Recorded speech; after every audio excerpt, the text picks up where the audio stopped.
Assalomu alaykum hurmatli hamkorlar. Men sizlarga hozir MDH davlatlarida yangi ish faoliyatini boshlagan Limon Marketplace haqida ma'lumot berib o'taman. O'zi Marketplace nima? Uzum, Ozon, Valbers kabi platformalar. U yerda siz istalgan turdagi mahsulotlarni uydan chiqmagan holda zakaz qilish imkoniyatiga ega bo'lasiz. Bu Limon Marketplace'da biz ish faoliyatimizni olib borishimiz uchun birinchi navbatda Huawei kompaniyasi tomonidan ro'yxatdan o'tishimiz kerak. Ro'yxatdan o'tish uchun mana shu kartalarni xarid qilishimiz kerak. Huawei kompaniyasida 3 ta karta turi bor: kumush karta, oltin karta, brilliant karta. Bir marta xarid qilasiz, butun umrlik aktiv hamkorga aylanasiz. Har oy qayta sotuv, har oy aktivatsiya degan narsa umuman yo'q.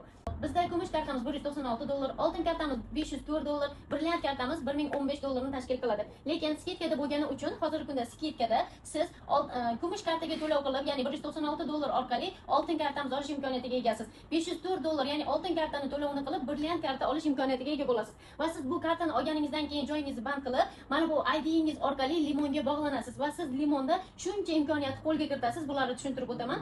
Va siz mana shu kartani xarid qilganingizdan keyin sizga kompaniya tomonidan, ya'ni Huawei kompaniyasi tomonidan 4 ta mahsulot va qolaversa, mana shu kompaniyani bosh homiysi Baishi korporatsiyasi tomonidan bitta yaponskiy uходовый nabor beriladi. Agar siz brilliant kartamizni xarid qilsangiz, ya'ni $504 orqali oltin kartani pulini to'lab brilliant kartani xarid qiladigan bo'lsangiz, 12 ta mahsulot plus mana shu Baishi korporatsiyasi tomonidan beriladigan uходовый nabordan 2 ta beriladi va siz shuncha mahsulotga ega bo'lasiz. Endi IDingiz orqali Limonda ish faoliyatingizni boshlaganingizda siz shuncha imkoniyat qo'lga kiritasiz. Birinchi imkoniyati arzon narx. Bu nima degani? Bu Xitoydan siz arzon narxlarda, ya'ni premium kачестводagi zo'r mahsulotlarni Xitoyning fabrikalari ishlab chiqargan narxda olish imkoniyatiga ega bo'lasiz. Kartangiz borligi uchun siz skidkada olasiz, yana ham qo'shimcha skidkada olasiz. Undan tashqari sotish. Bu yerda siz ichki narxda olib, bozor narxida sotib, savdo bilan shug'ullanish imkoniyatiga ham ega bo'lasiz.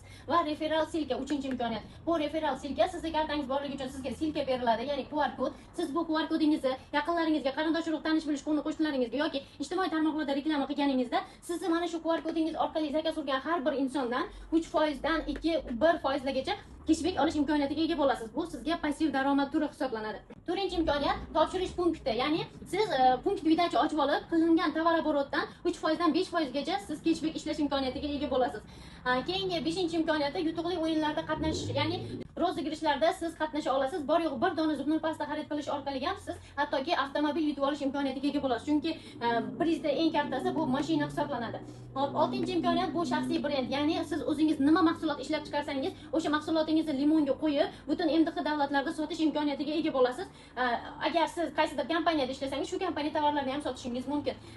7-imkoniyati bu aksionerlik. Ya'ni siz aksioner darajasiga chiqib oladigan bo'lsangiz, kunlik passiv daromad sizga har kuni tushib turadi. Hozirgi kunda aksioner bo'lganlar Qirg'izistondagi tovar oborotdan kunlik daromad ishlab o'tirishibdi.